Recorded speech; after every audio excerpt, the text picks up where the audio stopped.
Necesito tu ayuda. Mis lentes ya no me sirven, no puedo ver bien y me duele la cabeza todos los días.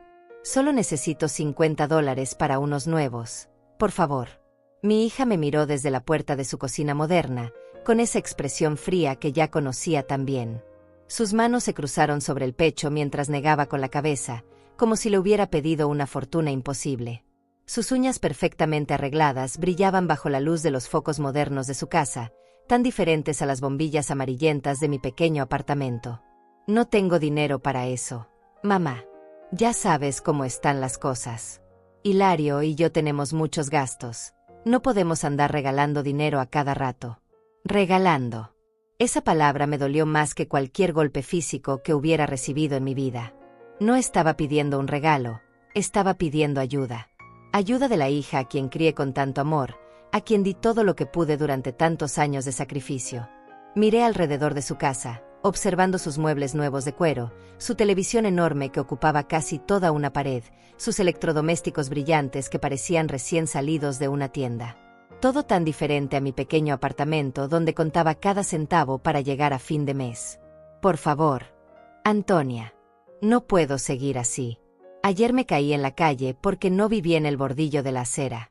Los doctores del centro de salud dijeron que necesito lentes urgentemente. Mi vista está empeorando cada día que pasa. Es peligroso para mí salir sin ver bien. Ella suspiró con fastidio, como si mi presencia fuera una molestia constante en su vida perfecta.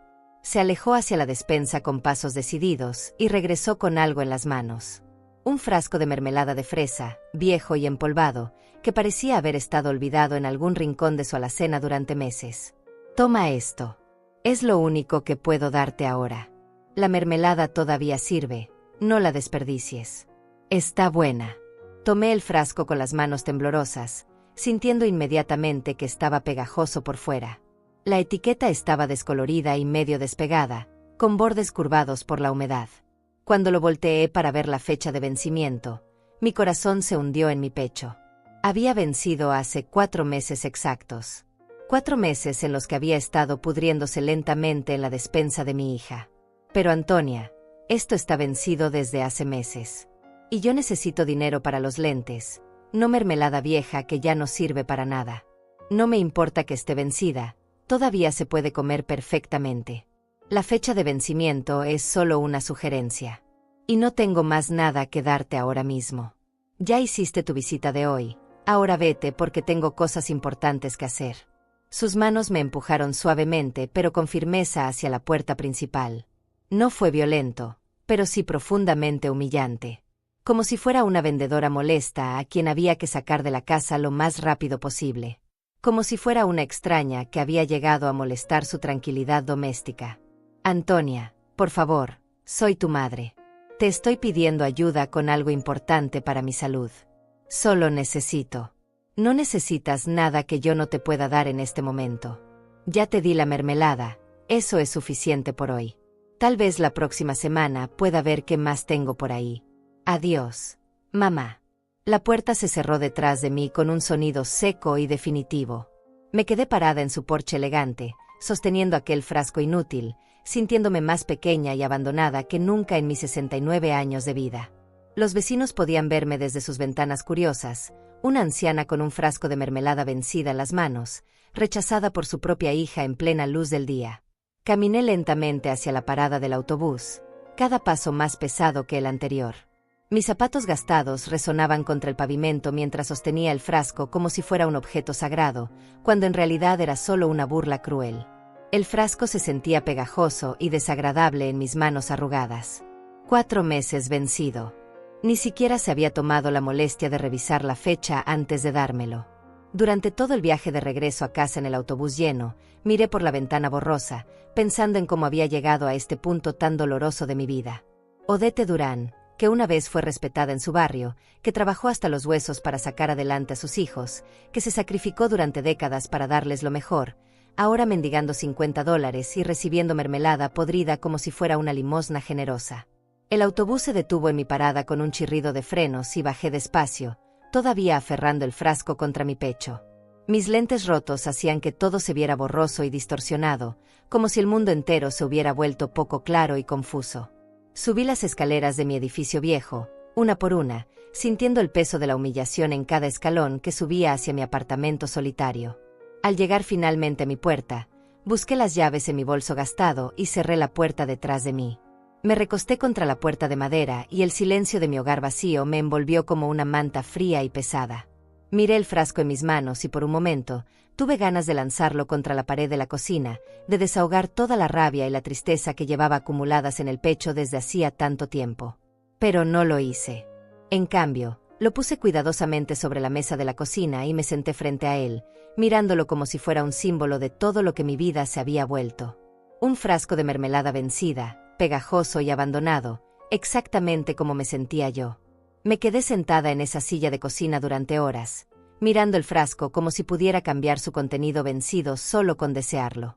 La tarde se desvanecía lentamente por la ventana de mi pequeño apartamento, y las sombras comenzaron a alargarse por las paredes descascaradas. Mis lentes rotos hacían que la luz se fragmentara en pequeños destellos dolorosos, recordándome constantemente por qué había ido a buscar ayuda en primer lugar. $50. Era tan poco dinero para una hija que vivía en una casa de 2 pisos con jardín perfectamente cuidado. Tan poco dinero para alguien que tenía un automóvil nuevo estacionado en su entrada y electrodomésticos que costaban más de lo que yo gastaba en comida durante meses enteros. Pero para mí, representaba casi todo lo que me quedaba hasta recibir mi próximo cheque de asistencia social. Recordé cuando Antonia era pequeña, cuando me levantaba a las 5 de la mañana para trabajar en la fábrica de textiles. Mis manos quedaban llenas de cortes pequeños por manejar las telas ásperas, y llegaba a casa con los pies hinchados después de estar de pie durante 12 horas seguidas. Pero nunca me quejé. Jamás le dije a mis hijos que estaba cansada, que me dolía la espalda, que a veces lloraba en silencio cuando ellos dormían porque no sabía cómo iba a pagar el alquiler del mes siguiente. Cuando Antonia cumplió 15 años, quería un vestido especial para su fiesta. Un vestido que costaba $150, una fortuna para nosotros en esa época. Trabajé turnos extra durante 2 meses, vendí mi pulsera de oro que había heredado de mi madre y hasta limpié casas los fines de semana. Pero conseguí el dinero. Vi su sonrisa cuando se probó ese vestido, y en ese momento sentí que todo el sacrificio había valido la pena. Hilario, mi hijo, había sido igual de exigente cuando era joven. Quería zapatillas deportivas caras, videojuegos, una bicicleta nueva cada año.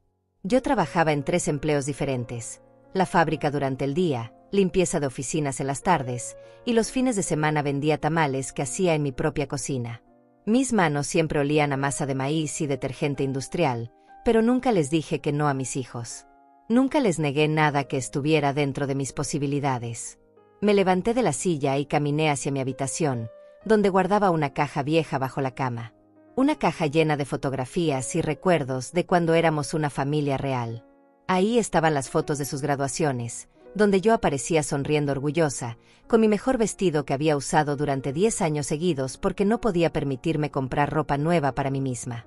En una fotografía, Antonia llevaba su uniforme de enfermería recién graduada. Yo había pagado cada semestre de su carrera, vendiendo poco a poco todo lo que tenía de valor. Mis aretes de perlas, el anillo de matrimonio de su padre, hasta los pocos muebles buenos que habíamos comprado cuando éramos jóvenes. Todo se fue transformando en matrículas, libros, uniformes, transporte para que ella pudiera estudiar y tener una profesión respetable. Hilario había estudiado mecánica automotriz, un curso de 2 años que también pagué completo. Recuerdo que el último semestre me quedé sin dinero para la matrícula, así que pedí un préstamo a un usurero del barrio. Durante 6 meses pagué intereses que me comían la mitad de mi sueldo, pero mi hijo se graduó y consiguió trabajo en un taller importante de la ciudad. Los dos tenían trabajos estables ahora. Antonia ganaba bien como enfermera en un hospital privado, y Hilario tenía su propio taller mecánico que le daba buenos ingresos. Habían formado sus propias familias, tenían casas propias, automóviles nuevos, podían permitirse vacaciones y restaurantes caros.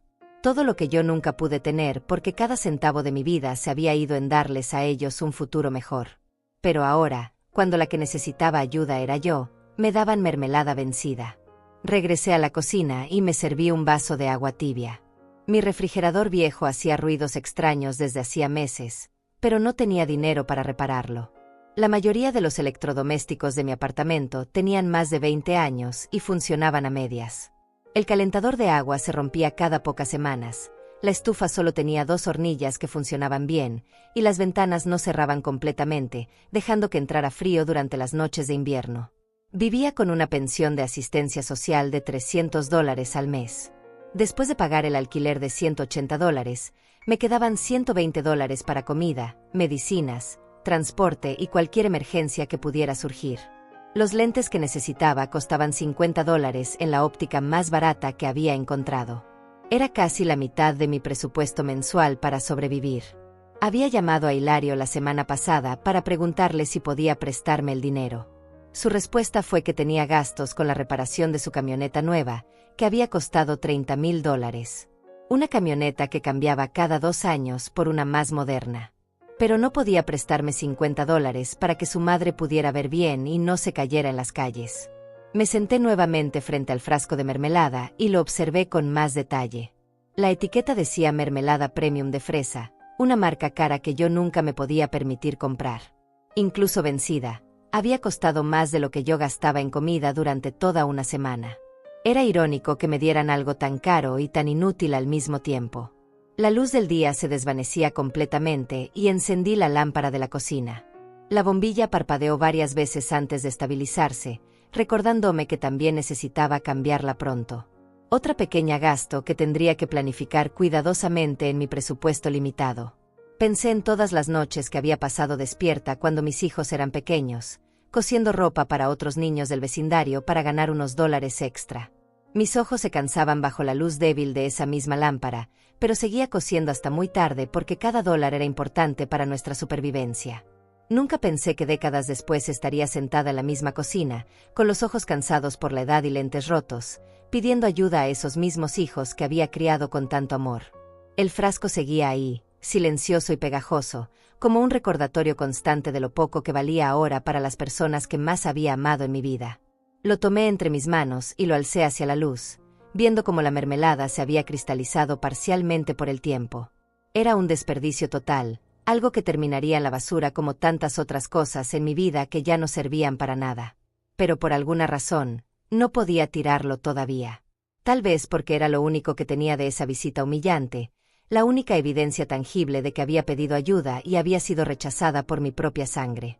O tal vez porque, a pesar de todo, seguía siendo un regalo de mi hija, por patético que fuera. La mañana siguiente desperté con el mismo dolor de cabeza punzante que me acompañaba desde hacía semanas. Mis lentes rotos hacían que incluso la luz suave del amanecer se sintiera como agujas clavándose detrás de mis ojos. Me levanté lentamente de la cama, sintiendo cada articulación de mi cuerpo protestar por el colchón viejo que se hundía en el centro y ya no ofrecía ningún soporte. El frasco de mermelada seguía en la mesa de la cocina, exactamente donde lo había dejado la noche anterior. Lo miré mientras preparaba mi desayuno, una tostada seca y café aguado, porque la mantequilla y la leche eran lujos que no podía permitirme hasta recibir mi próximo cheque de asistencia. Decidí intentar una vez más. Tal vez había elegido mal el momento para hablar con Antonia.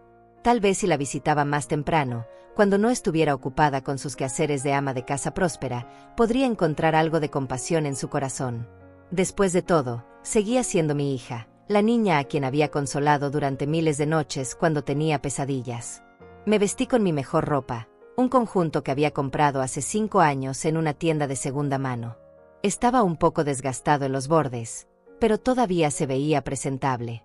Me peiné cuidadosamente y hasta me puse un poco de lápiz labial viejo que encontré en el fondo de mi bolso. Quería verme digna cuando le pidiera ayuda nuevamente. El viaje en autobús hasta su casa me costó $2 que no podía permitirme gastar, pero necesitaba intentarlo una vez más. Durante el trayecto, practiqué mentalmente lo que le diría. Sería más específica esta vez. Le explicaría exactamente por qué necesitaba los lentes, cómo afectaba mi vida diaria no poder ver bien. Cuando llegué a su casa, noté que había un automóvil nuevo en la entrada. Un sedán plateado que brillaba bajo el sol matutino, con una etiqueta de agencia todavía pegada en la ventana trasera. Debía haber costado al menos $25,000. Mi corazón se hundió un poco al ver esa compra nueva, sabiendo que $50 para mis lentes habían sido considerados demasiado dinero. Toqué el timbre y esperé. Antonia abrió la puerta vistiendo una bata de seda elegante, con el cabello perfectamente peinado a pesar de ser temprano en la mañana. Sus uñas estaban recién hechas, con un diseño elaborado que probablemente había costado más de lo que yo gastaba en comida durante una semana. «Ay, mamá, otra vez por acá. ¿Qué quieres ahora?» Su tono era de fastidio inmediato, como si mi presencia fuera una molestia que arruinaba su mañana perfecta. No me invitó a pasar, manteniéndose en el umbral como una barrera entre su mundo próspero y mi realidad de necesidad. «Hija, vine a hablar contigo otra vez sobre los lentes. Anoche no pude dormir bien por el dolor de cabeza. El doctor me dijo que es urgente, que mi vista puede empeorar permanentemente si no uso lentes apropiados pronto». Antonia suspiró dramáticamente y se cruzó de brazos. Detrás de ella, pude ver a su esposo Nazario desayunando en una mesa elegante, leyendo el periódico con tranquilidad. En la televisión grande de la sala se escuchaba un programa matutino, y todo en esa casa respiraba comodidad y abundancia. «Mamá, ya te dije ayer que no tengo dinero para eso. Nazario y yo tenemos muchos gastos. Acabamos de comprar el automóvil nuevo que viste afuera, tenemos que pagar las cuotas mensuales. No podemos andar regalando dinero a cada rato». «Regalando». Otra vez esa palabra cruel. Miré el automóvil nuevo a través de la puerta abierta y luego volví a mirar a mi hija. Las matemáticas eran simples. Las cuotas mensuales de ese automóvil probablemente eran de $400 o $500. 10 veces más de lo que yo necesitaba para resolver mi problema de vista. «No te estoy pidiendo un regalo, Antonia. Te estoy pidiendo ayuda como madre. $50 que te puedo devolver cuando reciba mi próximo cheque de asistencia. Es solo un préstamo temporal». Ella se rió con una risa seca y desdeñosa que me hizo sentir más pequeña de lo que ya me sentía. «¿Devolver? Mamá, por favor. Con tu pensión de $300 al mes, ¿cuándo vas a poder devolver $50? Mejor ser realista. Además, Nazario y yo trabajamos duro por nuestro dinero. No podemos estar manteniendo a todo el mundo. Manteniendo. Como si pedir ayuda médica urgente fuera lo mismo que pedir dinero para vicios o lujos». Sentí que las lágrimas comenzaban a formarse detrás de mis lentes rotos, pero me las tragué. No iba a darle la satisfacción de verme llorar en su puerta. «Antonia, yo trabajé 3 empleos para pagarte la universidad. Vendí todo lo que tenía de valor para que pudieras estudiar enfermería. Nunca te dije que no cuando necesitabas algo. ¿No puedes ayudar a tu madre una sola vez?». Su expresión se endureció aún más, y por un momento vi algo feo y desconocido en sus ojos. Una crueldad que no recordaba haber visto nunca cuando era niña. «Eso fue tu responsabilidad como madre, mamá. Tú decidiste tenernos, tú decidiste sacrificarte. Eso no significa que ahora nosotros tengamos que sacrificarnos por ti. Nazario y yo tenemos nuestras propias prioridades y nuestros propios planes. No podemos estar cargando con los problemas de otras personas, aunque sean familia». Otras personas. Su propia madre se había convertido en otras personas para ella. Sentí como si me hubieran dado una bofetada emocional que me dejó sin aire en los pulmones. Desde adentro de la casa, escuché la voz de Nazario gritando hacia la puerta. «Antonia, dile que se vaya ya. Tenemos que salir temprano hoy y no podemos estar perdiendo tiempo con estas cosas». Mi hija asintió obedientemente a su esposo y volvió a mirarme con impaciencia. «Ya oíste a Nazario. Tenemos cosas importantes que hacer hoy. No puedo estar aquí discutiendo lo mismo de ayer. Ya te dije que no tengo dinero, y eso es todo. Pero el automóvil nuevo que acabas de comprar. Ese automóvil es una inversión necesaria para nuestro trabajo. No es lo mismo que regalar dinero para lentes que probablemente vas a perder o romper en unos meses. Además, deberías haber ahorrado mejor cuando eras más joven en lugar de gastarte todo en nosotros». Esas últimas palabras fueron como un puñal directo al corazón. Todo lo que había sacrificado por ella, todo lo que había dado sin esperar nada a cambio, ahora era presentado como mi error, como mi fracaso de no haber ahorrado mejor. Como si hubiera tenido algo extra para ahorrar después de darles a ellos todo lo que necesitaban y más. Antonia comenzó a cerrar la puerta lentamente, pero yo puse mi mano en el marco para detenerla. «Hija, por favor. Solo esta vez. Te prometo que no te voy a pedir nada más nunca. Solo necesito ver bien para poder caminar por la calle sin caerme». Ella miró mi mano en el marco de la puerta con disgusto, como si estuviera tocando algo sucio. «Mamá, ya basta. Siempre es solo esta vez contigo. Siempre tienes alguna emergencia o algún problema. Nosotros también tenemos derecho a vivir nuestras vidas sin estar preocupándonos constantemente por tus necesidades. Vete a casa y busca otra solución. Tal vez el gobierno tenga algún programa para personas como tú. Personas como tú. Madres abandonadas que habían dado todo por sus hijos y ahora eran tratadas como cargas sociales. Retiré mi mano del marco de la puerta y di un paso atrás. La puerta se cerró con un golpe más fuerte que el día anterior. Me quedé parada en su porche nuevamente, pero esta vez sin ningún frasco de mermelada como consuelo cruel. Esta vez solo tenía las palabras hirientes de mi hija resonando en mi cabeza como ecos dolorosos de una realidad que no quería aceptar. Regresé a mi apartamento con el alma destrozada y las piernas temblando. El viaje en autobús de vuelta se me hizo eterno. Cada bache en el camino sacudía no solo mi cuerpo cansado, sino también los pedazos rotos de mi corazón de madre. Las palabras de Antonia seguían resonando en mi cabeza como una canción cruel que no podía detener. Personas como tú, siempre tienes algún problema. No podemos estar cargando con los problemas de otras personas. Al entrar a mi pequeño apartamento, el silencio me recibió como un abrazo frío. Cerré la puerta detrás de mí y me recosté contra ella, sintiendo que mis 69 años pesaban como piedras sobre mis hombros. El frasco de mermelada seguía ahí en la mesa de la cocina, testigo silencioso de mi humillación del día anterior. Me senté en mi silla favorita, una vieja butaca que había comprado de segunda mano cuando mis hijos eran pequeños. Tenía los resortes vencidos y la tela desgastada, pero era lo más cómodo que tenía en toda la casa. Desde ahí podía ver toda mi vida resumida en 30 metros cuadrados. La cocina con electrodomésticos que funcionaban a medias, la sala con muebles que habían visto mejores décadas, el dormitorio donde mi cama se hundía en el centro por falta de un colchón nuevo. Todo estaba limpio y ordenado, porque aunque fuera pobre, mantenía mi dignidad a través del aseo. Pero la pobreza era evidente en cada rincón. Las cortinas desteñidas que había cosido yo misma hace 10 años, las paredes que necesitaban pintura desde hacía tanto tiempo que ya había olvidado de qué color eran originalmente, los platos desportillados que había heredado de mi madre y que seguía usando porque no podía permitirme comprar otros nuevos. Miré por la ventana hacia el patio interior del edificio, donde otros vecinos ancianos como yo colgaban su ropa lavada a mano porque tampoco podían permitirse lavanderías. Doña Marlene del apartamento de abajo estaba barriendo su pequeño espacio, con movimientos lentos pero determinados.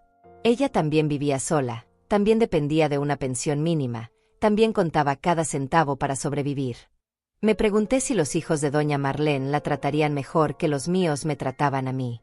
Si cuando ella necesitara ayuda médica urgente, sus hijos buscarían la manera de ayudarla en lugar de cerrarle la puerta en la cara. Pero conocía la respuesta. Había escuchado suficientes historias en el centro de salud comunitario, donde las madres ancianas se juntaban en la sala de espera y compartían sus penas en voz baja.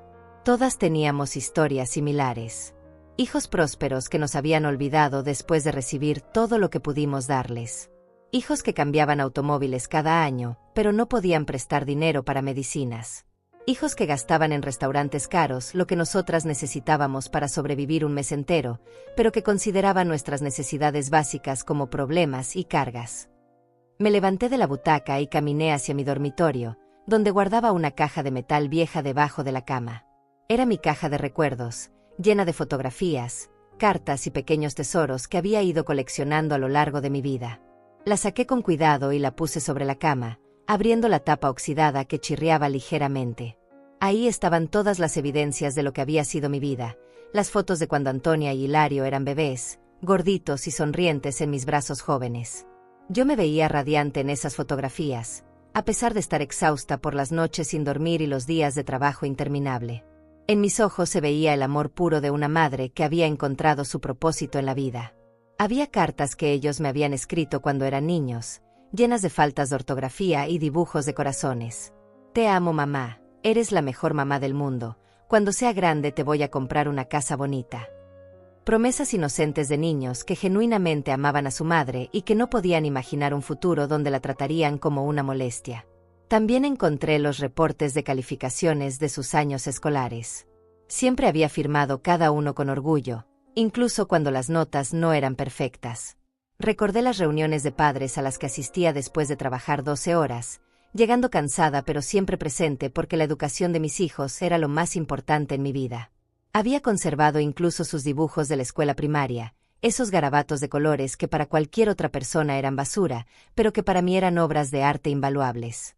Dibujos de nuestra familia, mamá, papá, Antonia y Hilario, todos tomados de la mano bajo un sol amarillo y una casa con ventanas cuadradas. Familias felices dibujadas por niños que se sentían amados y seguros. ¿En qué momento todo había cambiado? ¿Cuándo exactamente mis hijos habían dejado de verme como su madre amorosa para verme como una carga financiera? Traté de recordar señales tempranas, momentos donde hubiera podido notar que algo estaba cambiando en su corazón hacia mí. Tal vez fue cuando comenzaron a ganar sus propios sueldos y se dieron cuenta de lo poco que yo tenía en comparación. Tal vez fue cuando se casaron y sus esposos les llenaron la cabeza con ideas sobre independencia y prioridades. O tal vez simplemente era la naturaleza humana. Los hijos crecen, forman sus propias familias, y los padres ancianos se convierten en recordatorios incómodos de responsabilidades que prefieren evitar. Cerré la caja de recuerdos y la volví a guardar debajo de la cama. Esos recuerdos pertenecían a otra época, a otra versión de mis hijos que ya no existía. La realidad actual era que estaba sola en un apartamento deteriorado, con lentes rotos y sin esperanza de conseguir ayuda de las únicas personas que deberían importarles mi bienestar. Volví a la cocina y me preparé una taza de té tibio. No podía permitirme desperdiciar gas calentando agua completamente, así que había aprendido a conformarme con bebidas apenas tibias. Mientras esperaba que el agua se calentara un poco, miré nuevamente el frasco de mermelada que seguía ahí, como un monumento a mi humillación. Por primera vez desde que lo había recibido, lo tomé con la intención de tirarlo a la basura. Ya había sido suficiente tortura tenerlo ahí recordándome constantemente cómo me habían tratado. Era hora de deshacerme de esa burla pegajosa y vencida. Caminé hacia el pequeño basurero de la cocina y levanté la tapa. Pero cuando estaba a punto de soltar el frasco, algo me detuvo. Tal vez era el último vestigio de mi naturaleza ahorrativa, desarrollada por décadas de pobreza. Tal vez era la resistencia instintiva a desperdiciar cualquier cosa, sin importar lo inútil que fuera. O tal vez, en el fondo de mi corazón roto, todavía había una pequeña parte que se aferraba a la idea de que era un regalo de mi hija, por cruel que hubiera sido su intención. Cerré la tapa del basurero y regresé el frasco a la mesa. Lo puse ahí con más fuerza de la necesaria, haciendo un ruido seco contra la madera vieja. Estaba enojada conmigo misma por no poder tirarlo, enojada por ser tan sentimental con algo que solo representaba desprecio. Me senté frente al frasco una vez más y lo observé detenidamente. La etiqueta decía que era mermelada premium, de una marca que costaba $8 en el supermercado. $8 que representaban casi 3 días de comida para mí. Incluso vencida, tenía más valor monetario que la mayoría de las cosas en mi alacena. Era irónico que mis hijos, que podían permitirse comprar mermelada de $8 sin pensarlo 2 veces, consideraran $50 una suma imposible de prestar para la salud de su madre. Era una matemática cruel que hablaba de prioridades distorsionadas y corazones endurecidos por la prosperidad. La tarde se desvanecía lentamente fuera de mi ventana, y encendí la lámpara de la cocina para poder seguir viendo. La bombilla parpadeó varias veces antes de estabilizarse, recordándome que pronto tendría que reemplazarla y que eso significaba otro gasto pequeño pero significativo en mi presupuesto apretado. Me quedé ahí sentada hasta que la oscuridad fue completa, mirando el frasco como si pudiera revelarme algún secreto sobre cómo había llegado a este punto de mi vida. Como si pudiera explicarme cómo una madre que había dado todo por sus hijos había terminado mendigando ayuda y recibiendo basura vencida a cambio. Al día siguiente desperté con una sensación extraña en el pecho, como si algo hubiera cambiado durante la noche. Tal vez era la resignación final asentándose en mi corazón, o tal vez era simplemente el cansancio de llorar en silencio hasta quedarme dormida. Me levanté más temprano que de costumbre, con una determinación que no había sentido en días. Había tomado una decisión durante las horas de insomnio: iba a tirar ese frasco de mermelada. No podía seguir torturándome con su presencia en mi mesa, recordándome constantemente la humillación. Era hora de liberarme de ese símbolo cruel y seguir adelante con mi vida, sin importar lo difícil que fuera. Me dirigí a la cocina con pasos decididos y tomé el frasco entre mis manos. Esta vez no iba a dudar, no iba a sentimentalizarme. Lo iba a tirar y después iba a buscar otras soluciones para mi problema de los lentes. Tal vez el centro de salud comunitario tenía algún programa de asistencia que no conocía. Tal vez había organizaciones benéficas que ayudaban a personas como yo. Caminé hacia el basurero con el frasco en las manos, sintiendo su peso pegajoso y desagradable. Levanté la tapa del basurero y estaba a punto de soltarlo cuando algo extraño sucedió. El frasco se me resbaló de las manos húmedas, cayó al suelo y rodó debajo de la mesa de la cocina. Suspiré con frustración y me agaché para recuperarlo. Mis rodillas crujieron cuando me puse en cuclillas, recordándome que mi cuerpo de 69 años no estaba diseñado para estos movimientos. Estiré la mano para alcanzar el frasco que había rodado hasta el rincón más lejano debajo de la mesa. Cuando finalmente logré agarrarlo, noté que algo se había despegado del fondo. Un pequeño papel doblado que había estado pegado ahí con cinta adhesiva, probablemente por la humedad y el pegajoso del frasco. El papel era pequeño, del tamaño de una nota, y estaba doblado en 4 partes. Me senté en el suelo de la cocina, todavía con el frasco en una mano y el papel misterioso en la otra. Mi curiosidad venció a mi intención de tirar el frasco inmediatamente. Con cuidado, desdoblé el papel, notando que tenía una letra pequeña y cuidadosa, muy diferente a la escritura descuidada de Antonia. Era una carta. Una carta escrita a mano en tinta azul, con una caligrafía que reconocí inmediatamente. Era la letra de Guadalupe, mi nieta de 16 años, la hija de Antonia.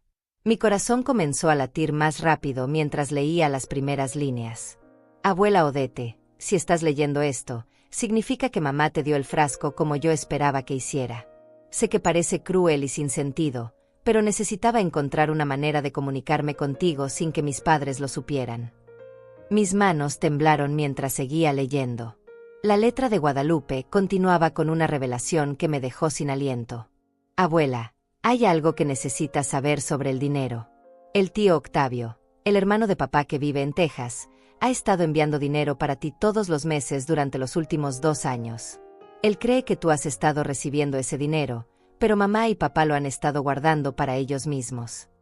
Me quedé paralizada en el suelo de la cocina, leyendo esas líneas una y otra vez para asegurarme de que no estaba alucinando. Octavio, el hermano menor de mi difunto esposo, había estado enviando dinero para mí. Dinero que nunca había visto. Dinero que mis propios hijos habían estado robándome durante 2 años completos. La carta continuaba con más detalles devastadores. Escuché a mamá hablando por teléfono con el tío Octavio la semana pasada. Él le preguntó cómo estabas, si tenía suficiente dinero para tus gastos médicos, si los $200 que envía cada mes te estaban ayudando. Mamá le dijo que sí, que tú estabas muy agradecida y que usabas el dinero para comprar medicinas y comida. $200 cada mes. Durante 2 años.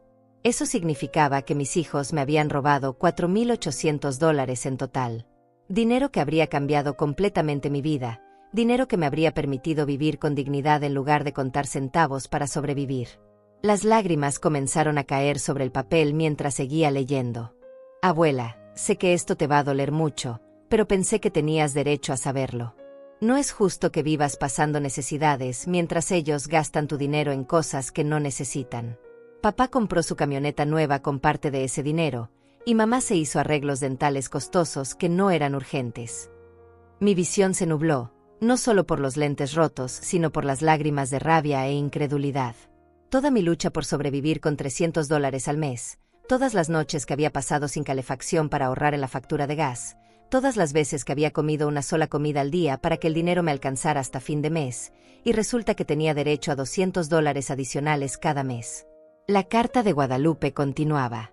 He estado guardando dinero de mi trabajo de medio tiempo en la pizzería para poder ayudarte, pero solo tengo $80 ahorrados hasta ahora. Sé que no es mucho, pero quería que supieras que hay alguien en esta familia que sí se preocupa por ti de verdad. Puse este dinero en un sobre que está pegado dentro de la tapa del frasco. Con las manos temblorosas, examiné la tapa del frasco y efectivamente encontré un pequeño sobre pegado en la parte interior. Lo despegué cuidadosamente y adentro había $80 en billetes pequeños. 4 billetes de $20 que olían ligeramente a pizza y que representaban probablemente semanas de trabajo para un adolescente. Más que el dinero en sí, lo que me conmovió hasta las lágrimas fue darme cuenta de que mi nieta, una muchacha de solo 16 años, había mostrado más compasión y generosidad hacia mí que mis propios hijos adultos. Ella había trabajado y ahorrado, había arriesgado problemas con sus padres, había ideado este plan elaborado solo para ayudar a su abuela necesitada. La carta tenía una parte final que me hizo sollozar. Abuela, por favor no confrontes a mis padres todavía. Sé que estás muy enojada, y tienes todo el derecho de estarlo, pero necesitas ser inteligente sobre esto. Ellos van a negar todo y van a inventar excusas, y podrían hasta prohibirme verte. Primero necesitas conseguir pruebas y buscar ayuda legal. El tío Octavio tiene copias de todas las transferencias de dinero que ha enviado. Su número de teléfono es 555-0847. Llámalo cuando estés sola y cuéntale la verdad sobre lo que ha estado pasando. Te amo mucho, abuela. Eres la única persona en esta familia que siempre me ha tratado con cariño verdadero. No voy a permitir que te sigan robando y humillando. Vamos a arreglar esto juntas, pero necesitamos ser cuidadosas e inteligentes. Con todo mi amor, tu nieta Guadalupe. Me quedé sentada en el suelo de la cocina durante mucho tiempo, sosteniendo la carta y los $80, sintiendo como mi mundo se reorganizaba completamente. La rabia que sentía era como un fuego que crecía en mi pecho, pero al mismo tiempo había una sensación de alivio extraña. Finalmente entendía por qué mis hijos habían sido tan crueles al negarme ayuda. No era solo falta de compasión, era culpabilidad transformada en agresión. Ellos sabían que me estaban robando, sabían que yo tenía derecho a ese dinero, y cada vez que les pedía ayuda, les recordaba su traición. Era más fácil tratarme como una molestia que enfrentar el hecho de que me estaban robando sistemáticamente. Con $80 en mis manos, podía comprar los lentes que necesitaba y aún me sobraría dinero para comida. Pero más importante que eso, ahora tenía información que podía cambiar toda mi situación. Tenía el número de teléfono de Octavio, tenía evidencia escrita de lo que estaba pasando, y tenía una aliada inesperada en mi propia nieta. Me levanté del suelo lentamente, guardando cuidadosamente la carta y el dinero. El frasco de mermelada ya no parecía una burla cruel, sino un regalo inesperado que había traído la verdad a mi vida. Guadalupe había sido brillante al usar ese frasco como mensajero secreto, sabiendo que yo lo guardaría el tiempo suficiente para descubrir su mensaje. Por primera vez en días, me sentí poderosa. Ya no era solo una anciana indefensa siendo abusada por sus hijos. Era una mujer con información, con aliados, y con los medios para luchar por la justicia. Mis hijos habían subestimado tanto a su madre como a su propia hija, y eso iba a ser su error más grande. Me quedé inmóvil durante varios minutos, sosteniendo la carta de Guadalupe como si fuera un tesoro sagrado. Mis manos habían dejado de temblar y en su lugar sentía una calma extraña apoderándose de mí. Era la calma que viene después de la tormenta, cuando finalmente entiendes la magnitud de lo que ha estado sucediendo y comienzas a planificar tu respuesta. Guardé cuidadosamente la carta y el dinero en mi bolso, asegurándome de que estuvieran bien protegidos. $80 era más dinero del que había tenido junto en meses, pero más valioso aún era el conocimiento que ahora poseía. Conocimiento que cambiaba todo, que transformaba mi situación de víctima indefensa a mujer con poder para actuar. Primero necesitaba confirmar lo que Guadalupe me había contado. Tomé el teléfono viejo de mi apartamento, un aparato con cables que había funcionado fielmente durante más de 15 años, y marqué el número que mi nieta había escrito, 555-0847. Mis dedos temblaron ligeramente mientras marcaba, no por miedo sino por anticipación. El teléfono sonó 3 veces antes de que una voz familiar respondiera. Era Octavio, con su acento texano mezclado con español que siempre me había resultado reconfortante. Bueno, habla Octavio Venancio. Octavio, soy Odete, la esposa de tu hermano que murió. ¿Cómo estás? Odete. Qué sorpresa escuchar tu voz directamente. Generalmente hablo con Antonia cuando llamo para saber de ti. ¿Todo está bien? ¿Estás recibiendo el dinero que envío cada mes? Antonia siempre me dice que sí, pero quería escucharlo de ti directamente. Mi corazón se aceleró. Guadalupe había dicho la verdad. Octavio realmente había estado enviando dinero, y mis hijos habían estado interceptándolo durante todo este tiempo.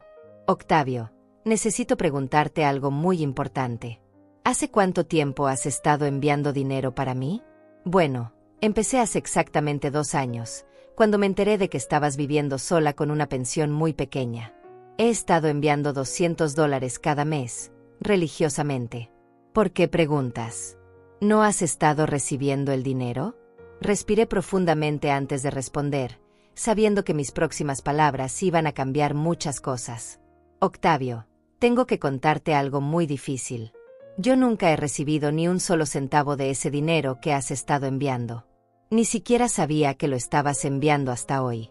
El silencio del otro lado de la línea fue tan pesado que por un momento pensé que se había cortado la llamada.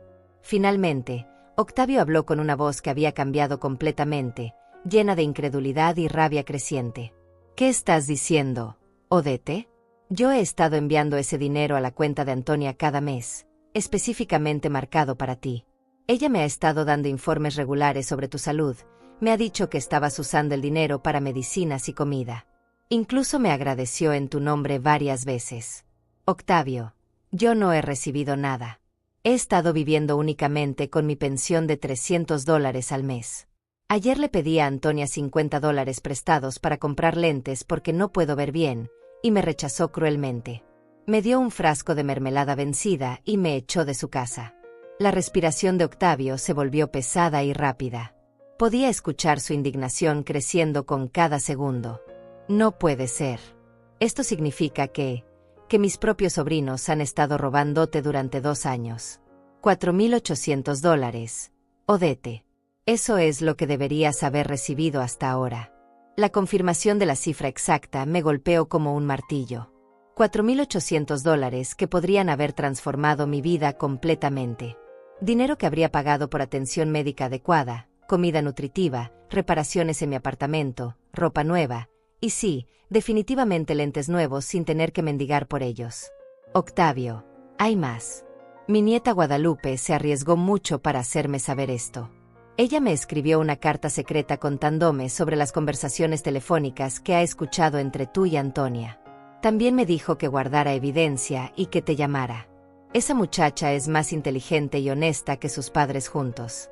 Odete, esto es un robo directo. Yo envié ese dinero específicamente para ti, no para que mis sobrinos se compraran carros nuevos y se hicieran arreglos dentales costosos. ¿Cómo sabes sobre el carro y los arreglos dentales?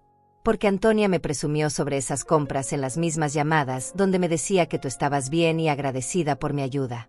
Ahora entiendo de dónde salió el dinero para esas cosas. Estoy furioso. Odete, esto no se va a quedar así. Octavio empezó a hablar más rápido, y podía escuchar que estaba caminando, probablemente paseándose por su casa mientras procesaba la magnitud de la traición. Escúchame bien, Odete. Tengo copias de todas las transferencias que he hecho. Tengo fechas, montos, números de confirmación, todo. Esto es evidencia legal sólida. Mañana mismo voy a contactar a un abogado aquí en Texas para que me ayude con este caso. Pero Octavio, vives tan lejos. ¿Cómo vas a poder ayudarme desde Texas? No te preocupes por eso. El dinero se envió electrónicamente, así que hay un rastro digital perfecto de todo. Además, tengo grabaciones de algunas de las conversaciones telefónicas con Antonia donde ella me confirmó que tú estabas recibiendo el dinero. En Texas es legal grabar conversaciones telefónicas, así que esas grabaciones son evidencia válida. Mi mente estaba procesando toda esta información a velocidad vertiginosa. No solo tenía aliados, sino que tenía aliados con recursos, conocimiento legal y evidencia documental. La situación había cambiado drásticamente en cuestión de una conversación telefónica. Odete, mientras tanto, quiero que no hagas nada precipitado. No confrontes a Antonia o Hilario todavía. Necesitamos ser estratégicos sobre esto. Ellos van a negar todo, van a tratar de manipularte, van a inventar excusas elaboradas. Pero nosotros vamos a estar preparados. ¿Qué debo hacer entonces? Primero, compra esos lentes que necesitas. Te voy a enviar $500 mañana mismo, dinero que es completamente tuyo y que llega directamente a ti esta vez. Segundo, busca un abogado local que se especialice en abuso financiero de ancianos. Tercero, comienza a documentar todo, cada conversación, cada rechazo de ayuda, cada humillación que te hayan hecho pasar. $500. Una cantidad que para mí representaba más de un mes de vida completa, pero que para Octavio era simplemente lo que consideraba apropiado enviar para compensar parcialmente el robo que había estado ocurriendo. Octavio, no sé cómo agradecerte. Durante tanto tiempo pensé que estaba completamente sola. No estás sola, Odete. Nunca estuviste sola. Lo que pasa es que las personas que supuestamente debían cuidarte estaban aprovechándose de ti. Pero eso se va a acabar. Te lo prometo. Después de colgar el teléfono, me senté en silencio por un largo rato, procesando todo lo que había sucedido en la última hora. Mi vida había dado un giro completo. Ya no era la anciana indefensa que mendiga por $50. Ahora era una mujer con recursos, con aliados poderosos, y con evidencia sólida de que había sido víctima de un robo sistemático. Pero más que eso, ahora entendía el comportamiento cruel de mis hijos desde una perspectiva completamente diferente. No eran simplemente hijos desagradecidos, eran ladrones que habían estado viviendo de dinero robado y que trataban de silenciar su culpabilidad siendo crueles conmigo. Cada rechazo, cada humillación, cada palabra hiriente que me habían dicho durante los últimos 2 años no era solo falta de amor filial, era parte de un patrón psicológico donde los criminales justifican sus crímenes culpando a sus víctimas. Me levanté de la silla y caminé hacia el espejo del baño. La mujer que me miraba desde allí ya no tenía la expresión derrotada que había visto durante semanas. Había algo nuevo en mis ojos, algo que no había estado ahí en mucho tiempo: determinación, fuerza, y sí, también sed de justicia. Odette Durán, la mujer que había criado a esos hijos con amor y sacrificio, estaba a punto de demostrarles que subestimar a su madre había sido el error más grande de sus vidas. Ya no era hora de lágrimas ni de súplicas. Era hora de recuperar lo que me pertenecía y de asegurarme de que enfrentaran las consecuencias de sus acciones. Los siguientes días fueron una transformación completa de mi vida. Por primera vez en 2 años, me desperté cada mañana con un propósito claro y una energía que no había sentido en décadas. Ya no era una víctima pasiva esperando migajas de compasión, era una mujer con una misión de justicia. Lo primero que hice fue ir a la óptica más cercana con los $80 de Guadalupe. Elegí unos lentes sencillos pero funcionales que costaron exactamente $45. El momento en que me los puse y pude ver el mundo con claridad nuevamente fue casi mágico. Los colores eran más brillantes, los contornos más definidos, y por primera vez en meses, no sentí dolor de cabeza al caminar por la calle. El óptico, un señor mayor llamado Don Nazario, notó mi emoción al poder ver bien otra vez. Señora, ¿hace mucho tiempo que necesitaba lentes nuevos? Meses, Don Nazario. Meses pidiendo ayuda para comprarlos. Él negó con la cabeza con tristeza. Probablemente había visto muchos casos como el mío, ancianos que sufren por falta de recursos para necesidades básicas de salud. Con el dinero restante, compré una libreta nueva y 2 bolígrafos. Iba a documentar todo meticulosamente, tal como Octavio me había aconsejado. Cada conversación, cada evidencia, cada detalle que pudiera ser relevante para el caso legal que estábamos construyendo. Esa misma tarde, cumpliendo su promesa, Octavio me envió $500 a través de una transferencia directa a mi cuenta bancaria. Cuando vi el dinero reflejado en mi saldo, tuve que sentarme en el banco porque las piernas me temblaron. $500 representaban más dinero del que había tenido junto en años. Pero no gasté ese dinero de inmediato. En lugar de eso, seguí el consejo de Octavio y busqué un abogado especializado en abuso financiero de ancianos. Encontré a una licenciada llamada Dalia García, que tenía una oficina pequeña pero profesional en el centro de la ciudad.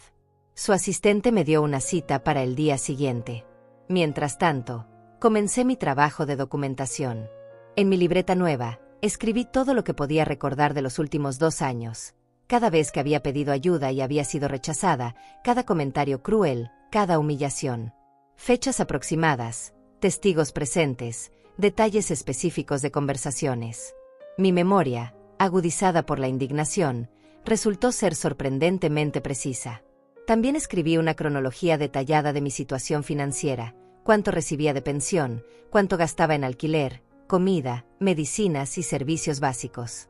Los números pintaban un cuadro claro de pobreza extrema que habría sido completamente evitable si hubiera recibido los $200 mensuales que me pertenecían. La noche antes de mi cita con la abogada, Guadalupe me llamó desde el teléfono de una amiga. Había sido muy cuidadosa de no usar el teléfono de su casa para evitar sospechas de sus padres. Abuela, ¿recibiste mi mensaje? ¿Pudiste hablar con el tío Octavio? Sí, mi amor. Todo lo que me dijiste era verdad. Octavio confirmó cada detalle. Guadalupe, no sabes cuánto te agradezco lo que hiciste. Arriesgaste mucho para ayudarme. Abuela, tú siempre has estado ahí para mí. Cuando papá y mamá estaban demasiado ocupados con sus cosas, tú eras quien me escuchaba, quien me daba consejos, quien me hacía sentir querida. No iba a permitir que te siguieran robando. Mi nieta me contó más detalles que no había incluido en su carta. Había escuchado a sus padres discutiendo sobre qué hacer con el dinero de la vieja, cuando Octavio les preguntaba directamente sobre mi bienestar. Habían inventado historias elaboradas sobre gastos médicos míos que nunca existieron, sobre ayudas que supuestamente me habían dado, sobre emergencias financieras que habían resuelto con mi dinero. También me reveló que no era la primera vez que escuchaba a sus padres hablando despectivamente sobre mí. En múltiples ocasiones los había oído referirse a mí como un problema que resolver y discutir formas de evitar que les pidiera ayuda. Abuela, hay algo más que necesitas saber. Papá y mamá han estado hablando sobre ponerte en un asilo de ancianos barato. Dicen que sería más conveniente para todos si estuvieras en una institución donde profesionales se hicieran cargo de ti. Esas palabras me helaron la sangre. Un asilo de ancianos barato con mi pensión mínima significaría una institución gubernamental sobrepoblada, donde los residentes son tratados más como números que como personas. Peor aún, si me internaban, ellos podrían seguir recibiendo y robando el dinero de Octavio indefinidamente, alegando que lo usaban para pagar mi cuidado.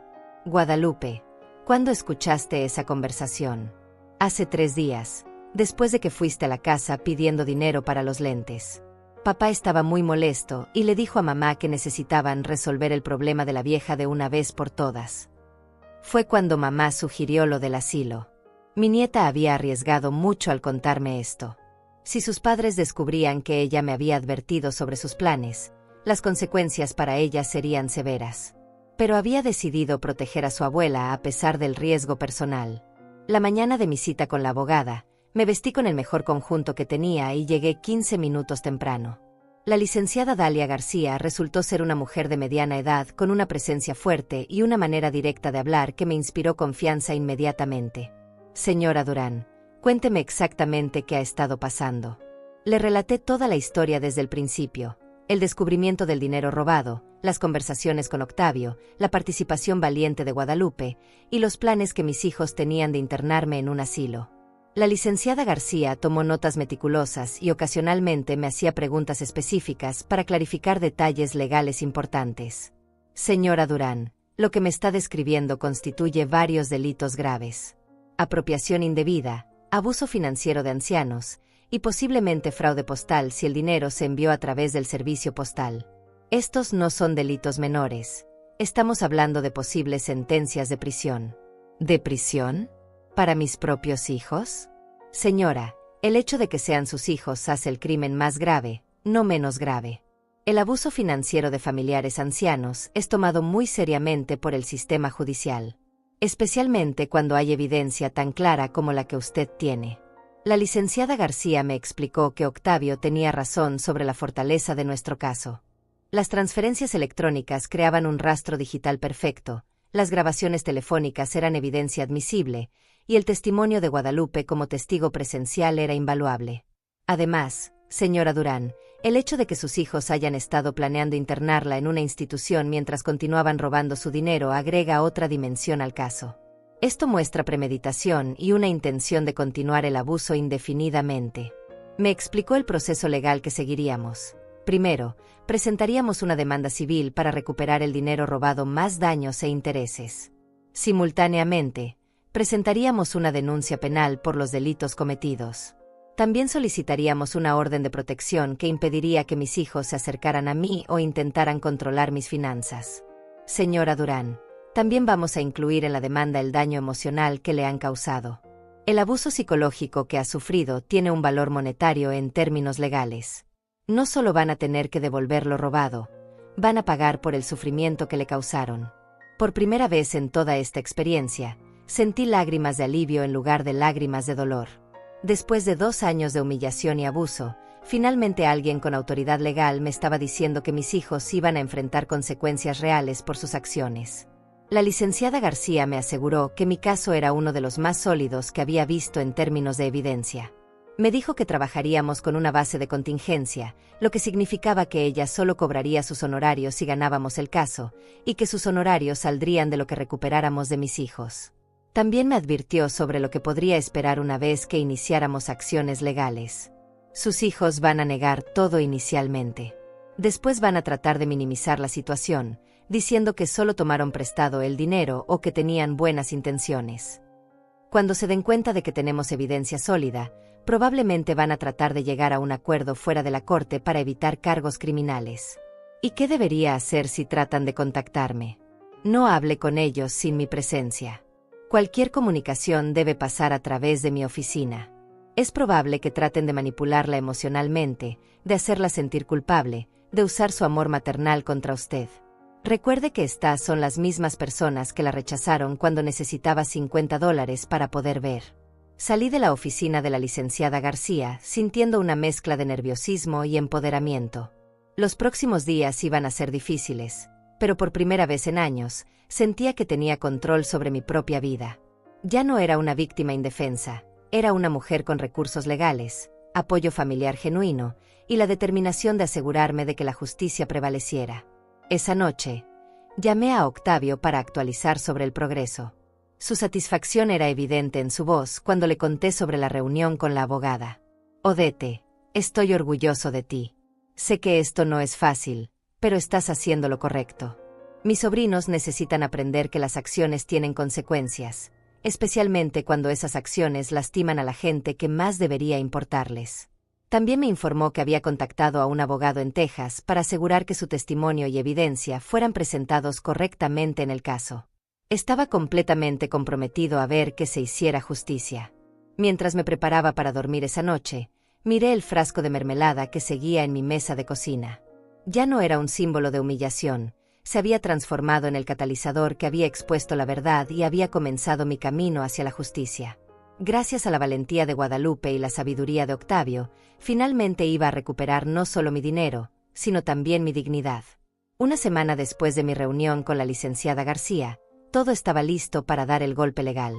Los documentos habían sido preparados meticulosamente, la evidencia estaba organizada de manera impecable, y Octavio había enviado desde Texas todas las pruebas que necesitábamos. Era un miércoles por la mañana cuando la abogada me llamó para confirmar que ese mismo día se ejecutarían las acciones legales. Señora Durán, hoy se van a entregar las citaciones judiciales a sus hijos. Van a recibir tanto la demanda civil por los $4,800 robados más daños, como la notificación de los cargos criminales que hemos presentado.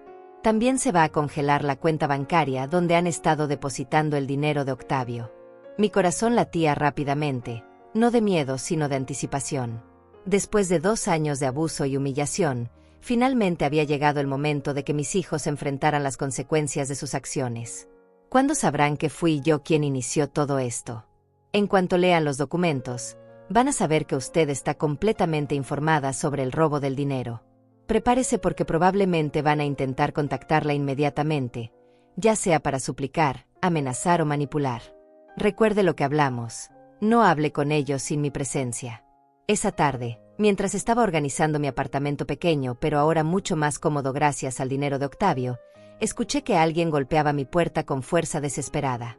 No eran golpes normales, eran golpes de pánico, insistentes y agresivos. Mamá, abre la puerta. Sabemos que estás ahí. Era la voz de Antonia, pero sonaba diferente a como la había escuchado en años. Ya no tenía esa frialdad calculada, ahora había desesperación real, miedo genuino. Detrás de ella, podía escuchar la voz de Hilario también gritando mi nombre. Siguiendo las instrucciones de mi abogada, no abrí la puerta. En lugar de eso, caminé hasta la ventana que daba hacia la entrada del edificio y los observé desde arriba.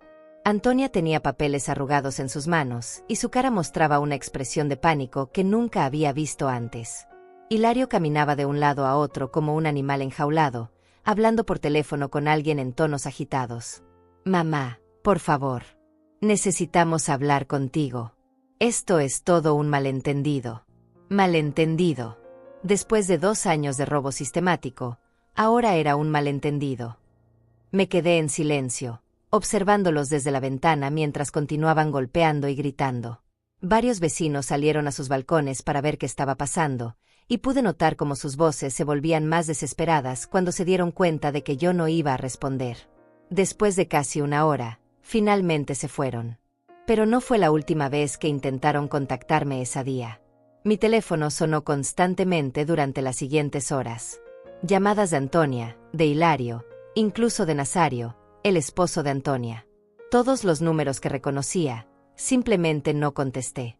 Finalmente, alrededor de las 8 de la noche, recibí una llamada desde un número que no reconocía. Decidí contestar, pensando que podría ser la licenciada García o Octavio. Bueno, abuela, soy Guadalupe. Estoy llamando desde el teléfono de mi amiga porque mis padres me quitaron mi celular. ¿Estás bien, mi amor? ¿No te han hecho nada? Estoy bien, pero abuela, la situación en mi casa es un caos total. Mis padres están completamente histéricos. Han estado gritándose el uno al otro durante horas, culpándose mutuamente por lo que está pasando. Guadalupe me contó que cuando sus padres habían llegado a casa después de recibir las citaciones legales, habían tenido una pelea monumental. Antonia culpaba a Hilario por haberla metido en este problema, mientras que Hilario insistía en que ella había sido igual de cómplice en todo el esquema. Abuela, escuché a papá hablando por teléfono con un abogado. El abogado le dijo que el caso en su contra es muy sólido porque tienen evidencia de todas las transferencias de dinero y grabaciones de las conversaciones con el tío Octavio. Papá se puso muy pálido cuando escuchó eso. También me contó que sus padres habían descubierto cómo había llegado la información hasta mí. Habían encontrado evidencia de que el frasco de mermelada había sido el método de comunicación, y ahora sospechaban que Guadalupe había sido quien me había contado todo. ¿Te están culpando a ti por haberme ayudado? Sí, pero no me arrepiento de nada, abuela. Lo que ellos hicieron estuvo mal, y alguien tenía que defenderte. Si a mí me castigan por hacer lo correcto, puedo vivir con eso. La valentía de mi nieta de 16 años me llenó de orgullo y al mismo tiempo de preocupación. No quería que ella sufriera consecuencias por haberme protegido. Al día siguiente, la licenciada García me llamó para informarme sobre los desarrollos legales. Señora Durán, sus hijos contrataron a un abogado muy caro, lo cual es irónico considerando que alegaban no tener dinero para ayudarla. Su abogado ya me contactó pidiendo una reunión para discutir un posible acuerdo fuera de la corte. ¿Eso es bueno o malo para nosotros? Es muy bueno. Significa que saben que no pueden ganar el caso y quieren evitar que esto llegue a juicio público. Un juicio significaría publicidad negativa para ellos, posibles sentencias de prisión, y definitivamente la pérdida de sus empleos cuando sus jefes se enteren de los cargos criminales. La abogada me explicó que en los casos de abuso financiero de ancianos, los empleadores suelen despedir inmediatamente a los empleados acusados, especialmente en trabajos como el de Antonia en el hospital, donde la confianza y la integridad son fundamentales. Señora Durán, antes de que nos reunamos con sus hijos y su abogado, necesito preguntarle qué es lo que usted realmente quiere lograr con este caso. ¿Quiere recuperar su dinero y que ellos enfrenten consecuencias legales? ¿O estaría dispuesta a considerar un acuerdo si le devuelven todo lo robado más compensación adicional? Esa pregunta me hizo reflexionar profundamente. Parte de mí quería ver a mis hijos enfrentar las consecuencias completas de sus acciones, incluyendo posible tiempo en prisión. Habían sido crueles, calculadores, y habían planeado continuar robándome mientras me internaban en un asilo barato. Pero otra parte de mí, la parte que seguía siendo madre a pesar de todo, no quería destruir completamente sus vidas. Quería justicia, quería recuperar mi dinero, quería asegurarme de que nunca más pudieran abusar de mí, pero no necesariamente quería verlos en prisión.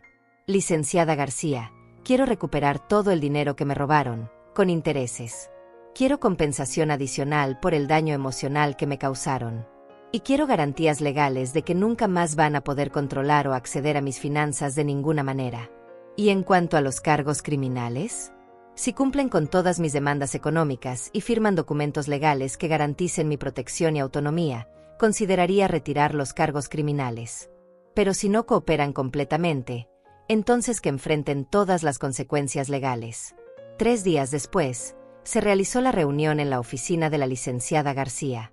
Cuando llegué, vi a mis 2 hijos sentados en la sala de espera con su abogado, un hombre en traje caro que probablemente les estaba costando más dinero de lo que habían ganado robándome durante meses.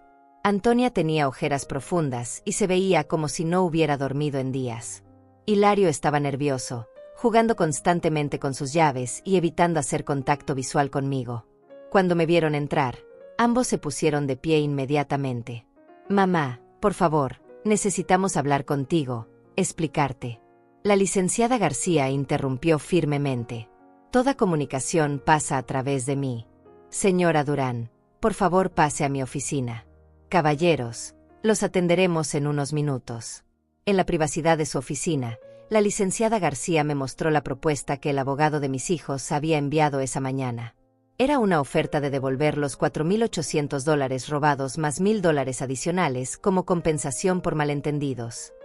No había admisión de culpabilidad y querían que firmara un acuerdo de confidencialidad que me impediría hablar públicamente sobre lo que había pasado. Es una oferta insultante, señora Durán. Están tratando de salirse barata y además quieren silenciarla. Vamos a rechazar esta propuesta y presentar nuestra contraoferta. Cuando nos reunimos con mis hijos y su abogado, la tensión en la sala era palpable. La licenciada García puso nuestras demandas sobre la mesa con autoridad profesional que no dejaba espacio para debate. Nuestras condiciones son las siguientes: devolución completa de los $4,800 robados, más $3,000 en daños punitivos, más $2,000 en compensación por daño emocional. Total, $9,800. Además, firmarán documentos legales renunciando a cualquier derecho futuro sobre las finanzas de la señora Durán y comprometiéndose a no interferir en sus decisiones médicas o de vivienda. El abogado de mis hijos se veía incómodo, pero Antonia e Hilario se veían completamente devastados. $9,800 era una suma que los iba a golpear financieramente de manera significativa. Si aceptan estas condiciones, retiraremos los cargos criminales. Si no las aceptan, procedemos a juicio completo donde buscaremos no solo daños monetarios mayores, sino también sentencias de prisión por los delitos cometidos. Antonia finalmente habló, con una voz quebrada que Berly reconocí. Mamá, lo sentimos mucho. Nunca quisimos lastimarte. Solo necesitábamos el dinero y pensamos que... La licenciada García la interrumpió antes de que pudiera continuar con excusas. ¿Aceptan o rechazan las condiciones presentadas? Mis hijos se miraron entre ellos, luego consultaron susurrando con su abogado.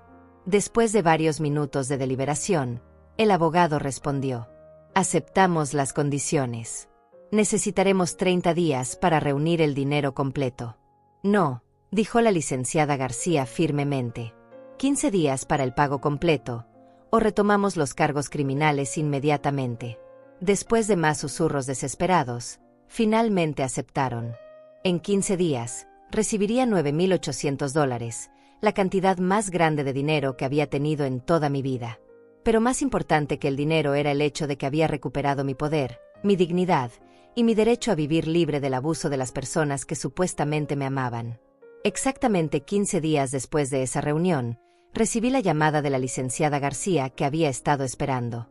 Señora Durán, el dinero ha sido depositado en su cuenta. $9,800, tal como acordamos. Sus hijos cumplieron con el pago completo y todos los documentos legales han sido firmados. Oficialmente, usted ha recuperado no solo lo que le robaron, sino justicia completa. Colgué el teléfono y me quedé sentada en mi cocina por varios minutos, procesando la magnitud de lo que había logrado. En cuestión de 3 semanas, había pasado de ser una anciana humillada que mendigaba $50 para lentes, a ser una mujer con casi $10,000 en el banco y protección legal completa contra futuros abusos. El primer cambio que hice fue mudarme a un apartamento mejor.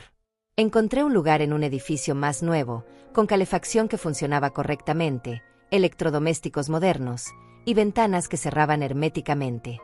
Por primera vez en décadas, iba a vivir en un hogar cómodo y digno. También invertí en mi salud de manera que nunca antes había podido permitirme. Me hice un chequeo médico completo, me arreglé los dientes que habían estado doliendo durante años, y compré medicinas de calidad en lugar de las versiones genéricas más baratas que había estado tomando. Pero el cambio más significativo no era material, era emocional y psicológico. Cuando me miraba en el espejo cada mañana, veía a una mujer diferente. Ya no veía a una víctima derrotada, sino a alguien que había luchado por sus derechos y había ganado. Mis ojos tenían una luz nueva, mi postura era más erguida, y por primera vez en años, me sentía verdaderamente orgullosa de mí misma. Una tarde, aproximadamente un mes después del acuerdo legal, recibí una llamada inesperada. Era Guadalupe, llamando desde su propio teléfono celular. Abuela, ¿puedo venir a visitarte? Mis padres finalmente me devolvieron mi teléfono y me dijeron que podía verte si quería. Por supuesto, Mi amor. Ven cuando quieras. Tengo un apartamento nuevo que quiero mostrarte. Cuando Guadalupe llegó esa tarde, su primera reacción al ver mi nuevo hogar fue de sorpresa y alegría genuinas. Abuela, este lugar es hermoso. Te ves tan diferente, tan feliz. Me senté con mi nieta en mi sala nueva, con muebles cómodos que había comprado con mi propio dinero, y le conté todo lo que había pasado desde nuestro último encuentro. Le expliqué cómo su valentía había sido el catalizador que había cambiado mi vida completamente. Guadalupe, sin tu carta en ese frasco de mermelada, yo habría seguido siendo robada y humillada indefinidamente. Tu valor me salvó. Ella me contó sobre la situación en casa de sus padres después del acuerdo legal. Antonia e Hilario habían tenido que vender el automóvil nuevo para reunir parte del dinero que me debían. Habían cancelado vacaciones planeadas, habían tenido que pedir préstamos familiares, y estaban viviendo con un presupuesto muy ajustado por primera vez en años. Abuela, creo que finalmente entendieron la magnitud de lo que te hicieron. Papá ha estado muy deprimido, y mamá llora frecuentemente. No es que sienta pena por ellos, pero es difícil ver a mis padres así. Entendía los sentimientos conflictivos de Guadalupe. A pesar de todo lo que sus padres habían hecho, seguían siendo sus padres, así como seguían siendo mis hijos. El amor familiar es complicado y no desaparece simplemente porque alguien nos lastime. ¿Han hablado sobre mí? ¿Han expresado arrepentimiento genuino? Sí, abuela. Especialmente mamá. Dice que no puede entender cómo llegó a tratarte tan mal. Dice que cuando tenía dinero extra se sentía poderosa, y que empezó a verte como una carga en lugar de como su madre. Ahora que están luchando financieramente, dice que entiende mejor lo difícil que era tu situación. Era irónico, pero no sorprendente. Mis hijos habían necesitado experimentar dificultades financieras ellos mismos para comenzar a entender lo que me habían hecho pasar durante 2 años. La empatía a veces requiere experiencia personal del sufrimiento. Algunas semanas después, recibí una carta inesperada en mi nuevo apartamento. Era de Antonia, escrita a mano en papel elegante. La carta era larga y estaba llena de disculpas, explicaciones y súplicas de perdón. Mamá, no hay palabras suficientes para expresar cuánto lo siento. Sé que no hay excusa para lo que hicimos. No sé en qué momento me convertí en una persona capaz de robar a mi propia madre, de rechazarte cuando necesitabas ayuda, de tratarte como si fueras una molestia en lugar de la mujer que sacrificó todo por mí. He estado en terapia psicológica tratando de entender cómo llegué a este punto. El terapeuta dice que cuando la gente tiene más dinero del que están acostumbrados a tener, a veces desarrollan una mentalidad donde sienten que merecen ese dinero, incluso cuando no es suyo. Eso no excusa mis acciones, pero tal vez explica cómo llegué a justificar lo injustificable. Mamá, no espero tu perdón inmediatamente. Sé que tengo que ganármelo a través de acciones, no solo palabras. Pero quiero que sepas que cada día me arrepiento de cómo te traté. Cada día pienso en todas las veces que te rechacé cuando necesitabas ayuda, y me duele el corazón. Si algún día estás dispuesta a darme la oportunidad de demostrar que he cambiado, estaré aquí esperando. Te amo, mamá, aunque mis acciones hayan demostrado lo contrario durante mucho tiempo. Leí la carta varias veces, sintiendo una mezcla compleja de emociones. Había dolor residual por todo lo que había sufrido, pero también había un pequeño alivio al saber que mis hijos finalmente entendían la magnitud de lo que habían hecho. Octavio me llamó regularmente desde Texas para ver cómo estaba progresando mi nueva vida. En una de nuestras conversaciones, me hizo una pregunta importante. Odete, ¿has pensado en qué tipo de relación quieres tener con Antonia e Hilario en el futuro? El perdón es un proceso personal, y solo tú puedes decidir si y cuándo estás lista para eso. Había estado reflexionando sobre esa misma pregunta durante semanas. La respuesta no era simple ni inmediata. Octavio, creo que eventualmente podré perdonarlos, pero el perdón no significa olvidar o permitir que me lastimen nuevamente. Si vamos a reconstruir algún tipo de relación, tiene que ser bajo términos completamente diferentes. Me tomé varios meses más para procesar todo lo que había vivido. Durante ese tiempo, establecí una rutina nueva y satisfactoria en mi vida. Me uní a un grupo de adultos mayores en el centro comunitario, donde hice amistades genuinas con personas que me trataban con respeto y cariño. Comencé a tomar clases de pintura, algo que siempre había querido hacer pero nunca había podido permitirme. También me convertí en una defensora silenciosa de otros ancianos en situaciones similares a la mía. Cuando conocía a alguien que estaba siendo maltratado financieramente por familiares, les daba el número de la licenciada García y les contaba mi historia como ejemplo de que la justicia era posible. 6 meses después del acuerdo legal, finalmente decidí que estaba lista para tener una conversación con Antonia. La llamé y le pedí que viniera a mi apartamento para hablar. Cuando llegó, era obvio que había estado viviendo con estrés considerable. Se veía mayor, más delgada, y había una humildad en su demeanor que nunca había visto antes. No era la mujer arrogante que me había dado mermelada vencida y me había empujado fuera de su casa. Mamá, gracias por permitirme venir. Sé que no me lo merezco. Antonia, siéntate. Tenemos mucho de qué hablar. Durante las siguientes 2 horas, tuvimos la conversación más honesta que habíamos tenido en años. Ella me explicó el proceso mental que la había llevado a justificar el robo, admitió que había comenzado a verme como una carga financiera en lugar de como su madre, y reconoció que había perdido de vista todos los sacrificios que había hecho por ella cuando era joven. Mamá, cuando era niña, tú eras mi heroína. Trabajabas tan duro, siempre encontrabas una manera de darnos lo que necesitábamos, siempre nos hacías sentir amados y seguros. En algún momento de mi vida adulta, dejé de verte como esa heroína y comencé a verte solo como un problema que resolver. ¿Y qué cambió? ¿Qué te hizo darte cuenta de tu error? Tener que enfrentar las consecuencias legales me despertó, pero lo que realmente me cambió fue cuando Guadalupe me dijo que ya no me respetaba como madre. Ella me dijo que si yo era capaz de tratar a mi propia madre de esa manera, ella no podía confiar en que yo la trataría mejor a ella cuando fuera mayor. Esa revelación me sorprendió. Guadalupe no solo me había protegido a mí, había usado la situación para enseñar una lección importante a sus propios padres sobre las consecuencias a largo plazo de maltratar a los familiares mayores. Al final de nuestra conversación, establecí condiciones claras para cualquier relación futura. Antonia, si vamos a reconstruir algún tipo de relación madre-hija, tiene que ser basada en respeto mutuo y límites claros. Nunca más voy a permitir que alguien controle mis finanzas o tome decisiones sobre mi vida sin mi consentimiento. Y si alguna vez vuelves a tratarme con desprecio o crueldad, esta conversación será la última que tengamos. Acepto todas tus condiciones, mamá. Solo quiero la oportunidad de demostrar que he aprendido de mis errores. No fue un perdón completo e inmediato, pero fue el comienzo de un proceso de sanación que tomaría tiempo. La confianza tendría que ser reconstruida gradualmente, a través de acciones consistentes, no solo palabras. Hoy, 1 año después de encontrar esa carta en el fondo del frasco de mermelada, vivo una vida que nunca pensé que sería posible a mis 70 años.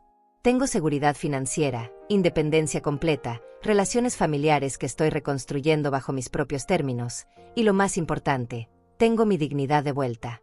Cuando reflexiono sobre toda esta experiencia, me doy cuenta de que el frasco de mermelada vencida que una vez pareció el símbolo de mi humillación, en realidad se convirtió en el instrumento de mi liberación.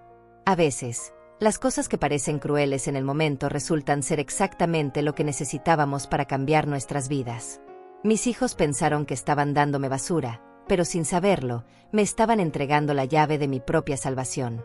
La carta de Guadalupe escondida debajo de ese frasco no solo me devolvió mi dinero robado, me devolvió mi poder, mi voz, y mi derecho a vivir con dignidad. Ahora, cada mañana cuando me despierto en mi apartamento cómodo, con mis lentes nuevos que me permiten ver el mundo claramente, y con la tranquilidad de saber que nadie puede aprovecharse de mí nunca más, sonrío y recuerdo que a veces la justicia llega disfrazada de mermelada vencida. La próxima vez que alguien trate de humillarme o aprovecharse de mi edad, recordarán rápidamente que Odette Durán ya no es una víctima silenciosa. Soy una mujer que luchó por sus derechos y ganó, y que está dispuesta a luchar otra vez si es necesario. Esa es la mujer que veo en el espejo ahora, fuerte,